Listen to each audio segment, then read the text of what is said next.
রব্বুল আলামিন বলেন ওয়াসারিউ ইলা মাগফিরাতিম মির রাব্বিকুম ওয়া জান্নাতিন আরদুহাস সামাওয়াতু ওয়াল আরদ উইদ্দাত লিল মুত্তাকিন। রব্বুল আলামিন বলছেন, গোলাম তোমরা যদি আমার কাছে প্রিয় হতে চাও তাহলে তোমরা প্রতিযোগিতা করো। আমরা কি করব? সবাই একটু কথা বলবেন, কি করবেন? আমরা সবাই প্রতিযোগিতা করব। আমরা প্রতিযোগিতা করতে বড্ড পছন্দ করি, কথা বলেন ঠিক কিনা? একজন কৃষক ধান লাগিয়েছে, 20 মণ ধান হয়েছে, পার্শ্বের আর একজন কৃষক প্রতিযোগিতা করে আমাকে 22 মণ 25 মণ ধান উৎপাদন করতে হবে, কথা বলেন। এই জন্য রব্বুল আলামিন বলছেন, গোলাম দুনিয়ার বুকে তোমরা যা কিছু অর্জন করতে চাও এগুলো ওয়ান টাইম, এগুলো ফুরিয়ে যায়, এগুলো থাকে না, এগুলো ফুরিয়ে যাবে, কিন্তু রব যা দিবে সেগুলো আর ফুরাবে না। এই জন্য রব্বুল আলামিন বলছেন, গোলাম তোমরা ছোট, তোমরা দৌড়াও, তোমরা প্রতিযোগিতা করো ইলা মাগফিরাতিম মির রাব্বিকুম, তোমাদের রবের কাছ থেকে তোমরা ক্ষমা নেওয়ার প্রতিযোগিতা করো। কিসের প্রতিযোগিতা? আজ থেকে আমরা প্রতিযোগিতা করব রবের কাছ থেকে ক্ষমা নেওয়ার। ওয়াসারিউ, তোমরা ছোট, ওয়াসারিউ ইলা মাগফিরাতিম মির রাব্বিকুম, রব্বুল আলামিন বলছেন, ও গোলাম তোমরা প্রতিযোগিতা করো তোমাদের রবের কাছ থেকে ক্ষমা নেওয়ার। কিসের? আমরা রবের কাছ থেকে কেন ক্ষমা নেব? কারণ আমাদের গুনাহ আছে না নাই? সবাই একটু বলবেন, আমাদের গুনাহ কম না বেশি? আমাদের গুনাহগুলো ক্ষমা করেন কে? এই জন্য রব্বুল আলামিন বলছেন, ও গোলাম তোমরা গুনাহ করেছো, পৃথিবীর মানুষ এই গুনাহগুলো ক্ষমা করতে পারবে না। এই জন্য তোমরা প্রতিযোগিতা করো গুনাহ ছাড়া, গুনাহ মুক্ত একটা লাইফ গড়ে তোমরা যেন কবরে যেতে পারো। তাহলে আজ থেকে প্রতিযোগিতা হবে ওয়াসারিউ ইলা মাগফিরাতিম মির রাব্বিকুম। রব্বুল আলামিন বলছেন, গোলাম তোমরা প্রতিযোগিতা করো তোমাদের রবের কাছ থেকে ক্ষমা নেওয়ার। কিসের? আমরা গুনাহ করেছি, এই গুনাহগুলো রবের কাছ থেকে ক্ষমা নিয়ে নেব। যুবক ভাই, আপনি জিনা করেছেন, আপনি মানুষ হত্যা করেছেন, আপনি হাজারো অপরাধ করেছেন। অনেক যুবক ভাই আমাদের কাছে ফোন করে, হুজুর আমি অনেক অপরাধ করেছি, রব্বুল আলামিন আমার অপরাধগুলো ক্ষমা করে দেবে নাকি? রব্বুল আলামিন বলছেন, গোলাম তোমরা হতাশ হয়ো না, তোমার বাবা তোমাকে যে পরিমাণ ভালোবাসে, তোমার মা তোমাকে যেই পরিমাণ ভালোবাসে, তোমার মায়ের চাইতে আমি রব তোমাকে বেশি ভালোবাসি, তোমার বাবার মতো তোমাকে ভালোবাসি না। এই জন্য রব্বুল আলামিন আজ থেকে 1400 বছর পূর্বে চমৎকার করে বলে দিয়েছেন, ইয়া আইয়ুহাল্লাযীনা আমানু তুবু ইলাল্লাহি তাওবাতান নাসুহা। রব্বুল আলামিন বলছেন, ও হে বিশ্বাসীরা, তোমরা যারা নিজের নফসের উপর অনেক জুলুম করেছো, অত্যাচার করেছো, তোমরা তাওবা করো। তাওবার মতো যখন তাওবা হয়ে যাবে, আমি রব তোমাদের জীবনের সমস্ত গুনাহগুলো মাফ করে দেব। সুবহানাল্লাহ। তাওবার মতো তাওবা করতে পারলে জীবনে যত বড়ই গুনাহ হোক না কেন মাফ করবেন একজন, তিনি কে? কিন্তু আমাদের ভাবসাব এমন, মনে হচ্ছে জীবনে কোনো গুনাহই নেই। কথা বলে, গুনাহ আছে না নাই? এমন কোনো একটা টাইম আমরা পাস করি না যেই টাইমে আমাদের দ্বারা কোনো অপরাধ হয় না। কথা বলে, বাজারে রওনা করেছি, বাজারে পৌঁছাইতেই পারি নাই, বন্ধু ফোন করেছে, বন্ধু কোথায়? আমি বাজারে চলে এসেছি, মিথ্যা বলে দিয়েছে, গুনাহ। কথা বলেন ঠিক কিনা? এই জন্য আজ থেকে আমরা রবের কাছ থেকে ক্ষমা নিয়ে নেব। রব্বুল আলামিনের কাছে তারাই সেরা, বনি আদমের মধ্যে তারাই সেরা যারা গুনাহ করে ফেলে, গুনাহ করার পরে বসে থাকে না, গুনাহ করে সাথে সাথে রবের কাছ থেকে যারা তাওবা করে গুনাহগুলো মাফ করে নেয়, রব্বুল আলামিন বলছেন তারাই আমার কাছে সেরা। সুবহানাল্লাহ। জীবনে অনেক পাপ করেছেন, আত্তাইবু মিনাজ যামবি কামাল্লা যামবালা। বিশ্বনবী সাল্লাল্লাহু আলাইহি ওয়াসাল্লাম বলছেন, গোলাম তোমরা হাজার অপরাধ করেছো, তাওবার মতো যদি তাওবা করতে পারো, তোমাদের জিন্দেগীর সমস্ত গুনাহগুলো ক্লিন করে দেবে একজন, তিনি কে? তাহলে আমাদের গুনাহ আছে, গুনাহ নিয়ে কবরে যাওয়া যাবে। আজ থেকে প্রতিযোগিতা চলবে। যুবক ভাইয়েরা, যারা মোবাইলের মধ্যে অপরাধ করেছেন, গোপনে যুবক ভাইয়েরা যারা আছেন আপনাদেরকে বলছি, এখন তো যুবকরা পড়ালেখায় সময় কম দিয়ে মোবাইলেই বেশি সময় দেয়। কথা বলে, যুবক রাতে ঘুম হয় না, যুবকের পড়ালেখায় মন বসে না, কারণ ওই যে সারা রাত কি কি যেন দেখে, আর অবৈধ প্রেম প্রীতি করে নিজের লাইফটাকে নষ্ট করেছে। কথা বলেন ঠিক কি না? যুবক ভাই, এই দুনিয়ার নারীদের পিছনে পড়বেন না, আপনাকে গ্রাস করে ফেলবে, আপনাকে ধ্বংস করে ফেলবে। কারণ এই পৃথিবীতে অনেক অনেক এক্সাম্পল আছে, দুই ছেলের মা, বিয়ে হয়েছে, দুটো বাচ্চা হয়ে গেছে, তারপরও দেখা যায় স্বামীকে ত্যাগ করে আরেকজনের হাত ধরে পালায়। আছে না নাই? আছে না নাই? এই জন্য আমাদের বোনদেরকে বলছি, কোন একটা যুবক আপনাকে ভালোবাসার অফার করেছে, সাথে সাথে তার প্রেমে পড়বেন না। আপনি বলবেন না যে মুসলিম, প্রেম হারাম। প্রেম কি? প্রেম হারাম। বড় দুঃখ হয়, 90% মুসলমানের দেশে পুলিশ প্রশাসনের সামনে জেনার মতো কাজ হয়, বাধা দেবার মতো মানুষ খুঁজে পাওয়া যায় না। কথা বলেন ঠিক কিনা? পুলিশ প্রশাসনের সামনে দুর্নীতি হয়, পুলিশ প্রশাসনের ভাইয়েরা মুখে আঙুল দিয়ে চায় থাকে দেখে। কথা বলেন ঠিক কিনা? আজ বড় দুঃখ হয়, বড় কষ্ট হয়, 90% মুসলমানের দেশে মুখের নেকাব ধরে টানে, মুসলিম নারীদের মুখের নেকাব ধরে টানে। শুধু তাই না, এই যে 5 আগস্টের পরে আমরা নিউজে অনেক কিছু দেখেছি।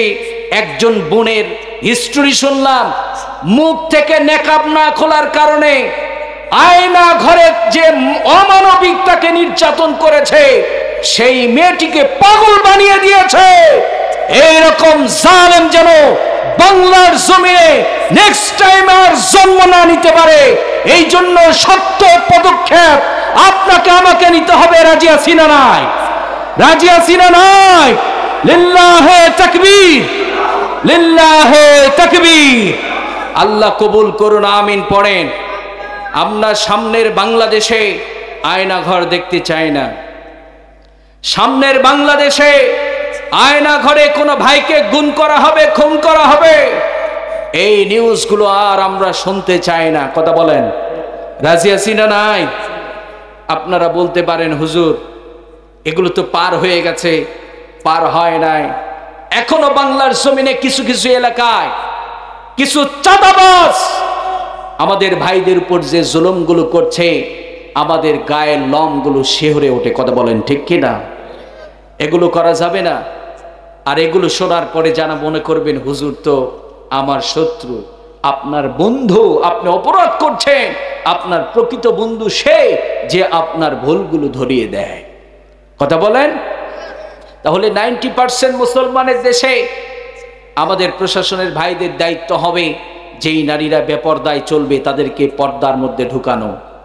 আমাদের যাদের মেয়ে আছে, যাদের বোন আছে, যারা ভাই আছেন, আমাদের বোনদেরকে পর্দা করাবো। রাজি আছি না নাই? রাজি আছি না নাই? মেয়েদের সম্মান পর্দার বাহিরে না পর্দার মধ্যে?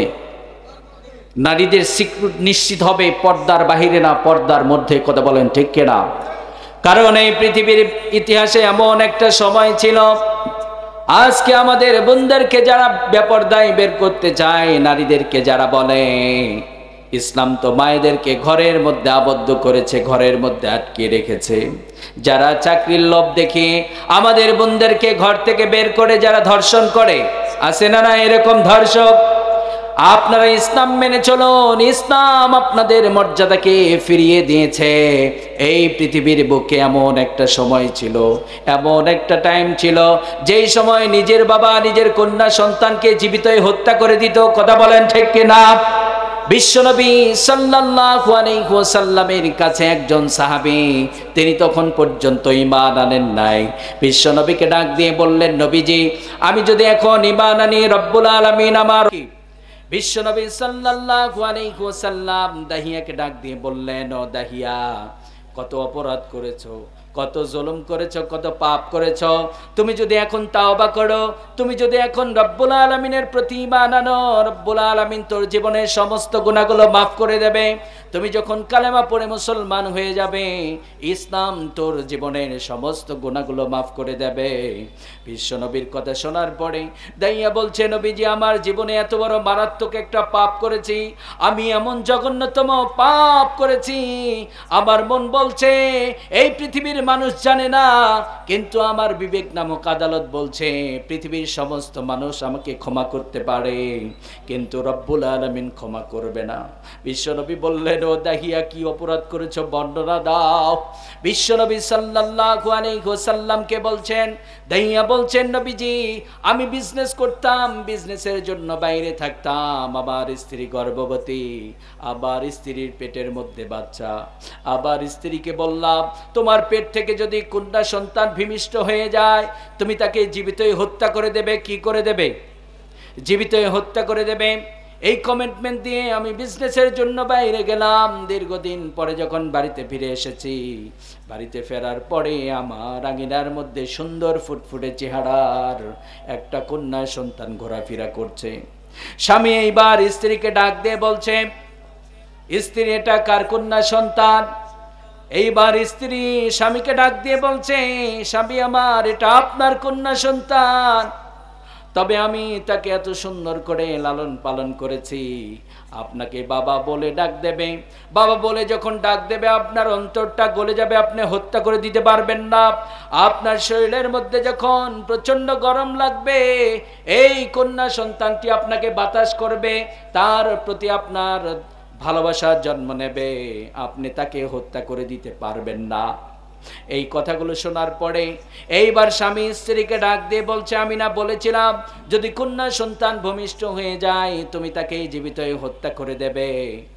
স্ত্রী এইবার চমৎকার করে স্বামীকে ডাক দিয়ে বলছে, স্বামী আবার এই পৃথিবীর বুকে এমন কোন মা আছে নাকি যেই মা নিজের নার ছেড়া ধন, যেই কন্যা সন্তানকে আমি পেটে ধরেছি 10 মাস 10 দিন আমি পেটে ধারণ করেছি, যে কন্যা সন্তান আবার কলিজার মধ্যে লাথি দিয়ে দুনিয়ার বুকে এসেছে। মেডিকেল বিজ্ঞান বলে পৃথিবীর বুকে আমরা যত সন্তান আছি প্রত্যেকেই মায়ের কলিজার মধ্যে লাথি দিয়ে দুনিয়ার বুকে এসেছি। আবার এমন ঘটনা আছে, আপনি আমি যখন মায়ের কলিজার মধ্যে লাথি দিয়েছি, অনেক মা সন্তানকে সুন্দর পৃথিবী উপহার দিয়েছে, কিন্তু মা জীবনের জন্য দুনিয়া থেকে বিদায় নিয়েছে। কথা বলেন ঠিক কিনা? মায়ের কলিজার মধ্যে লাথি দিয়েছেন, মা সুন্দর পৃথিবী আপনাকে উপহার দিয়েছে, মা জীবনের জন্য দুনিয়া থেকে বিদায় নিয়েছে। এইরকম ঘটনা আছে না নাই? দাইয়াতুল কলবি রাদিয়াল্লাহু তাআলা আনহুর স্ত্রী বলছে, স্বামী আমার, আমি আমার কন্যা সন্তানকে হত্যা করে দিতে পারি নাই।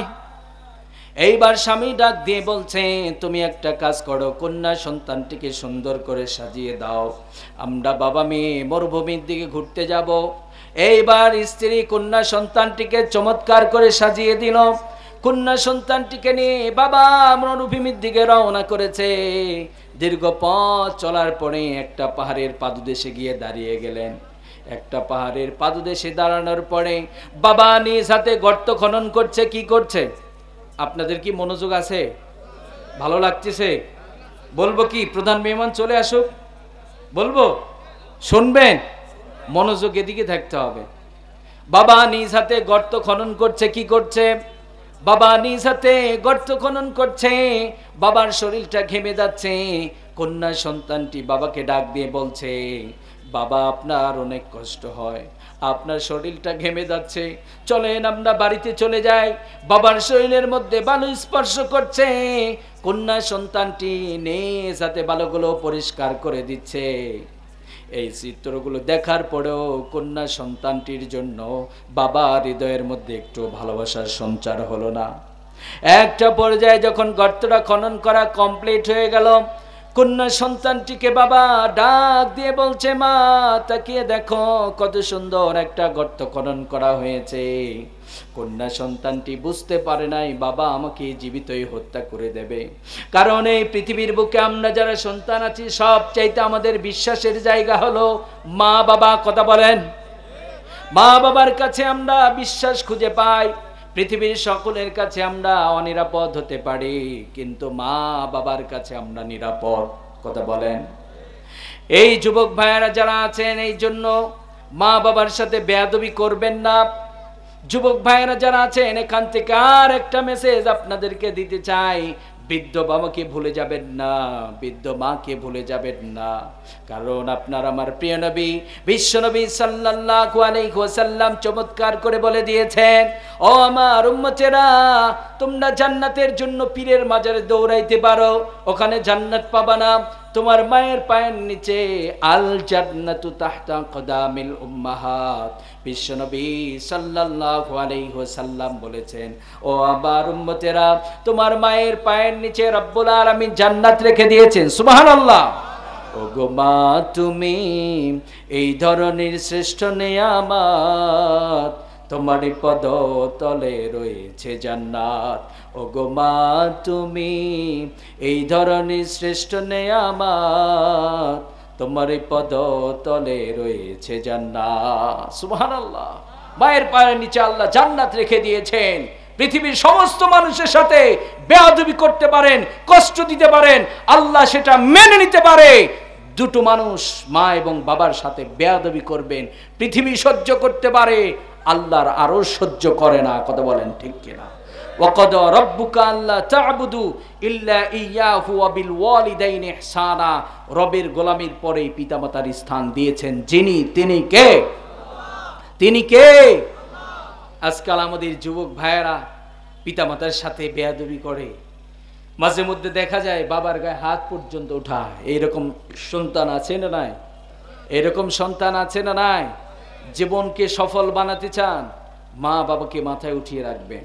কারণ মা বাবা দোয়া করলেও কবুল, বদদোয়া করলেও, দোয়া করলেও কবুল, বদদোয়া করলেও কবুল হয়ে যাবে। সেই মা বাবার কাছ থেকে দোয়া নিতে হবে, বদদোয়া নয়। রাজি আছি তো? রাজি আছি তো? যুবক ভাইয়েরা, মাকে কষ্ট দেবেন না। মা তো তিনি যে মা নিজে না খেয়ে সন্তানকে খাওয়ায়। কনকনে শীতের মধ্যে আপনাকে পেটে ধারণ করেছে, আপনি ভূমিষ্ঠ হয়েছেন। কনকনে শীতের মধ্যে প্রচন্ড ঠান্ডা, আপনি বারবার প্রসব করে দিয়েছেন, ঘাড় ধাক্কা দিয়ে ঘর থেকে বের করে দেয় নাই। তিনি হচ্ছেন মা। কথা বলেন ঠিক কিনা? সেই মা আপনার আমাকে যখন বলে, বাবা তুমি কি বাজারে যাচ্ছ, আমার একটু পান লাগবে, আমার ওষুধ লাগবে, আমরা অনেক সময় ঝিরকি দিয়ে বলি, শুধু কি তুমি আমাকেই দেখতে পাও, তোমার আর কোনো ছেলে নেই? এটি বলেছেন মা, প্রকাশ্যে বলতে হবে না, কান্না করতে হবে না। আপনি ঝিরকি দিয়েছেন, রব সহ্য করবে না। কথা বলেন। এই জন্য প্রিয় ভাইয়েরা আমার, মা বাবার খেদমত করব, জান্নাত দেবেন একজন, তিনি কে? আমরা সবাই পিতামাতার সাথে ভালো আচরণ করব। রাজি আছি না নাই? আল্লাহ সুবহানাহু ওয়া তাআলা পিতামাতার সাথে ভালো আচরণ করে জান্নাত কামানোর তৌফিক দান করুন। আমিন পড়েন। তাহলে আমরা সন্তান পিতামাতার কাছে নিরাপদ, আমরা সেখানে বিশ্বাসের জায়গা খুঁজে পাই। দাইয়াতুল কলবি রাদিয়াল্লাহু তাআলা আনহু যখন কন্যা সন্তানকে ডাক দিয়ে বলছে, মা তাকিয়ে দেখো কত সুন্দর একটা গর্ত খনন করা হয়েছে। কন্যা সন্তানটি বুঝতে পারে নাই বাবা আমাকে জীবিত হত্যা করে দেবে। কন্যা সন্তানটি যখন গর্তটা দেখার জন্য মাথাটা নিচু করেছে, বাবা নিজ হাতে গলার মধ্যে ধাক্কা দিয়ে গর্তের মধ্যে ফেলে দিয়েছে। যখন গর্তের মধ্যে নিক্ষেপ করেছে, কলিজা ফাটা কান্না দিয়ে বাবাকে ডাক দিয়ে বলছে, বাবা আমার, আমি কি অপরাধ করেছি? কোন অপরাধের কারণে তুমি আজকে আমাকে জীবিত হত্যা করে দিচ্ছ? আমি বুঝতে পেরেছি, নারী হয়ে দুনিয়ার বুকে এসেছি, এটাই আমার অপরাধ। আমি নারী হয়ে দুনিয়ার বুকে এসেছি, এই জন্য আমাকে জীবিত হত্যা করে দিচ্ছ। ও বাবা, তুমি আমাকে মেরো না, আমি দূর বহু দূর চলে যাব, কোনোদিন বাবা বলে তোমাকে ডাকবো না, বাবার অধিকার নিয়ে তোমার সামনে আসবো না, কোনোদিন মানুষের সামনে বাবা বলে তোমাকে ডাক দেব না। এই হিস্ট্রিটা আপনার আমার প্রিয় নবী শুনছেন, বিশ্বনবী সাল্লাল্লাহু আলাইহি ওয়াসাল্লাম শ্রবণ করছেন, বিশ্বনবী কান্না করছেন, আর দাহিয়াকে ডাক দিয়ে বললেন, ও দাহিয়া, তারপরে তুমি কি করেছো বর্ণনা দাও। কন্যা সন্তানটি যখন তোমাকে বাবা বলে ডাক দিয়েছে, তোমার কলিজার মধ্যে একটু কি ভালোবাসার সঞ্চার হয় নাই? দাইয়া বলছে, নবীজি, একটু ভালোবাসার সঞ্চার হয় নাই। একটা পর্যায়ে চাক্কা ধারালো একটা পাথর হাতে নিয়েছি, কন্যা সন্তানটি কলিজা বরাবর এমন ভাবে আঘাত করে দিয়েছি, আমার কন্যা সন্তানটি বাবা বলে এমন একটা চিৎকার দিয়েছে, নবীজি ওই বাবা চিৎকার আজও আমার কানের মধ্যে বাজে। নবীজি, আমি ঘুমাতে পারি না, আমি যখন ঘুমাতে যাই ওই ছোট্ট কন্যা সন্তানটির বাবা চিৎকার আমার কানের মধ্যে বাজে। বিশ্বনবী আমার মন বলছে, রব্বুল আলামিন আমার সব আছি তো, আল্লাহ কবুল করুন, আমিন পড়েন। আমি এই সাবজেক্টের উপর আলোচনা ওপেন করতে গিয়ে মহাবিশ্বের চির বিষয়, বিপন্ন পৃথিবীর অনিবার্য ঠিকানা আল কোরআন আল কারীমের সূরাটির নাম হচ্ছে আলে ইমরান। সূরাটির নাম কি? আলে ইমরান থেকে 133, 134 নাম্বার দুটো আয়াত কারিমা তেলাওয়াত করেছি। আল্লাহ সুবহানাহু ওয়া তাআলা এই দুটো আয়াত কারিমার মধ্যে কারা আল্লাহর প্রিয় তাদের পরিচয় আল্লাহ সুবহানাহু ওয়া তাআলা এই দুটি আয়াত কারিমার মধ্যে দিয়েছে। আমরা আজকে এগুলো রেলি করে করে শুনবো, আমল করব ইনশাআল্লাহ। আমরা সবাই একজন আরেকজনের কাছে প্রিয় হতে চাই, নেতা বড় নেতার কাছে প্রিয় হতে চায়, স্বামী স্ত্রীর কাছে প্রিয় হতে চায়, বাবা বাবার কাছে সন্তান প্রিয় হতে চায়। আল্লাহ বলছেন, গোলাম, এই পৃথিবীর মানুষের কাছে প্রিয় হতে চাইলে অবশ্যই শর্ত আছে, কিছু দিলে কিছু পাওয়া যায়। আল্লাহ বলছেন, গোলাম, আমার প্রিয় হতে চাইলে বললে হবে না, এই কাজগুলো করো, আমি তোমাদেরকে প্যার করব, ভালোবাসবো। সুবহানাল্লাহ। 3টে তাকবীর দিয়ে আপনারা রাগ করেছেন, এই যে বারবার বলছি, এই জায়গাটা পূরণ করলেন না আপনারা, যারা দাঁড়িয়ে আছেন আপনারা বসলেন না। আমি কি আজকে একটা ভিন্ন রকম অভিজ্ঞতা নিয়ে যাব যে কোরআনের মাহফিলে রংপুরের ভাইয়েরা মেহমানের কথা তারা শোনে না, তারা মানে না। একটু বসেন না, একটু বসেন, এই যুবক ভাইয়েরা একটু বসেন, ভাইজান একটু বসেন। কোরআন যেখানে থাকবে সেখানে পরিবেশটা চমৎকার হতে হবে, রাজি আছি তো? যেখানে কোরআনের মাহফিলে যাবে নিজ দায়িত্বে ফাঁকা জায়গা পূরণ করে বসবেন। যদি ফাঁকা রাখেন তাহলে শয়তান কিন্তু আপনারে ওয়াসওয়াসা দিতে থাকবে, আপনি কোরআন শুনতে পারবেন না।